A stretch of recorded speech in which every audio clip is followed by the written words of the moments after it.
அன்பு உள்ளங்களுக்கு வணக்கம். ஏற்காட்டில் நிலம் வாங்குவது உங்களுடைய கனவா? ஏற்காட்டில் சொந்தமாக ஒரு நிலம் வாங்கணும்னு நிறைய பேர் கனவு காண்பாங்க. ஆனால் அந்த கனவு நிறைவேறுவதற்கு உங்களுக்கு தெரியாத ஒரு முக்கியமான விஷயம் ஒன்று இருக்குது. அது என்னன்னு தெரிஞ்சால் உங்கள் முடிவே மாறிடும். அதோட கடைசியாக நான் சொல்ல போகிற ஒரு சின்ன டிப்ஸ் உங்கள் பணத்தை மிச்சப்படுத்தும். நான் கேசிஜி ரியல் எஸ்டேட் கம்பெனியிலிருந்து உங்களுக்கு ஒரு முக்கியமான விஷயத்தை சொல்ல போகிறேன்.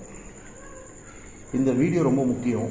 ஏன்னா இங்கே சில விஷயங்களை வெளிப்படையாக யாரும் சொல்ல மாட்டாங்க.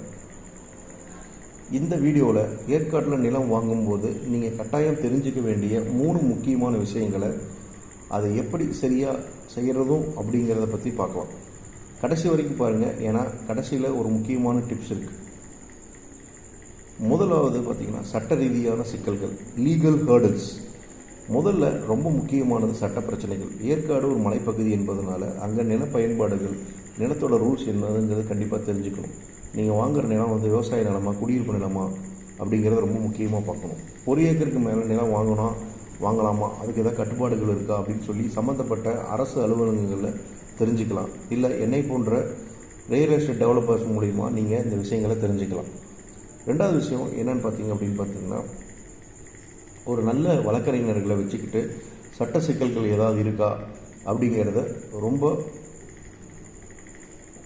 அழகாக தெரிஞ்சுக்கணும். பட்டா, சிட்டா, வரைபடம் இது எல்லாத்தையும் சரியாக பார்த்து அதை வச்சு தான் நீங்கள் முடிவு பண்ணணும். ரெண்டாவது பார்த்திங்க அப்படின்னா சுற்றுச்சூழல் பாதிப்புகள், என்விரான்மெண்டல் இம்பேக்ட்ஸ் எதாவது இருக்கணும்னு பார்க்கணும். அடுத்து சுற்றுச்சூழல் ஏற்காடு ஒரு பசுமையான இடங்களில் இருக்கும்.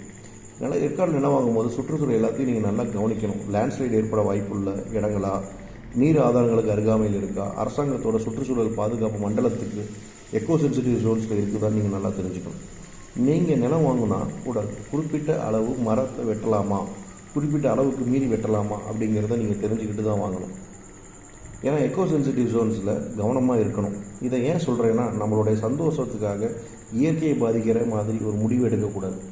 அது மட்டும் இல்லாமல் இப்படிப்பட்ட இடங்களில் நிலத்தை வாங்குறதோட மதிப்பு எதிர்காலத்தில் குறையவும் வாய்ப்பு இருக்குது. ஸோ சுற்றுச்சூழல் அறிக்கைகளை, என்விரான்மெண்டல் ரிப்போர்ட்ஸை படித்து பாருங்கள். மூணாவது விஷயம் பார்த்தீங்கன்னா உட்கட்டமைப்பு மற்றும் அணுகல், இன்ஃப்ராஸ்ட்ரக்சர். ஸோ நீங்கள் வாங்குற நிலத்தில் இடத்துக்கு சாலை வசதி எப்படி இருக்குது, அடிப்படை வசதிகளான தண்ணீர், மின்சாரம் இதெல்லாம் கிடைக்குமா, மருத்துவமனைகள், பள்ளிகள் இதெல்லாம் இருக்கான்னு பார்க்கணும். எவ்வளோ தூரத்தில் இருக்குதுன்னு பார்க்கணும். மலைப்பகுதிகளில் போகிறதுக்கே ரொம்ப சிரமமாக இருக்கும். அதனால் உங்கள் குடும்பத்தோட தேவைகளை, எதிர்காலத்தில் திட்டங்களை மனசில் வச்சு இடத்தை தேர்வு செய்யுங்க. அடிப்படை வசதிகள் ரொம்ப முக்கியம். உதாரணத்துக்கு ஒரு வயதான பெற்றோரை கொண்ட குடும்பம் அங்கே குடிபெயர நினைச்சா மொத்தம் படிக்க பள்ளி இருக்கா அப்படி வசதி பார்க்கும். இதெல்லாம் ஒரு நிலத்தோட மதிப்பை மற்றும் இல்லைங்க உங்களுடைய வகை தரத்தை தீர்மானிக்கும். யாருமே அன்டோல்டு ட்ரூத். இப்போ நான் முக்கியமான விஷயம் ஒன்று சொல்ல போகிறேன். ஏற்காட்டில் நிறைய இடங்களில் நீங்கள் நிலம் வாங்குறப்ப அங்கே ஏற்கனவே சில உள்ளூர் வசதிகள் குத்தகைக்கு எடுத்து அந்த விவசாயம் செஞ்சுட்டு இருப்பாங்க. அவங்களுடைய உரிமைகளை நீங்கள் பறிக்காமல் இருக்கணும். இதை நீங்கள் நல்லா விசாரித்து பண்ணிங்கன்னா மட்டும்தான் உங்களுக்கு பிற்காலத்தில் மிகப்பெரிய தலைவலி வராமல் இருக்கும். அதோட உண்மையான நிலத்தோட உரிமை யார்கிட்ட இருக்குங்கிறதையும் ரொம்ப தெளிவாக தெரிஞ்சுக்கிட்டு அந்த இடத்த வாங்கணும். அதனால் நிலத்தை நேரில் போய் பார்க்குறதோட அதை சுற்றி இருக்கிறவங்கள்ட்ட பேசி விசாரிங்க. பழைய பத்திரங்கள், குத்தகைகள், ஒப்பந்தங்கள் இதை எல்லாரும் 2 முறை சரி பாருங்க. உங்கள் மிச்சம் பண்ணுவது, how to save your money. இப்போ கடைசியாக நான் சொன்ன இந்த டிப்ஸ் ஏற்காட்டில் நிலம் வாங்கும்போது சீசன் டைமில், பீக் சீசனில் விலைகள் அதிகமாக இருக்கும். உதாரணத்துக்கு மழைக்காலமாக இல்லை சம்மர் சீசனில் நீங்கள் போய் இடத்த வாங்கும்போது அதோடைய விலை பார்த்திங்கன்னா நல்ல விலைக்கு அது சொல்லுவாங்க, ரேட் அதிகமாக சொல்லுவாங்க. என்ன அப்படின்னா மக்கள் நடமாட்டமும் நிறைய இன்கம் இருந்துகிட்டே இருந்திருக்கும். ஸோ அதனால் நீங்கள் எப்போ வாங்கலாம் அப்படின்னு பார்த்தீங்கன்னா ஆஃப் சீசனில் வாங்கலாம். ஸோ ஏற்காடு நிலம் உங்களுடைய முடிவு அப்படின்னு பார்த்தீங்கன்னா இந்த விஷயங்களை எல்லாம் நல்லா யோசித்து முடிவெடுங்க. சட்ட கட்டமைப்பு மற்றும் அதை யாருன்னு சொல்லாத அந்த புது விஷயங்கள்லாம் நீங்கள் சரியாக விசாரிச்சுட்டு வாங்குங்க. இந்த வீடியோ உங்களுக்கு பயனுள்ளதாக இருக்குன்னு நம்புகிறேன். ஏற்காடு நிலம் பற்றி உங்களுக்கு ஏதாவது கேள்வி இருந்தால் கீழே கமெண்ட்ஸில் சொல்லுங்கள். அங்கே நான் பதில் அளிக்கிறேன்.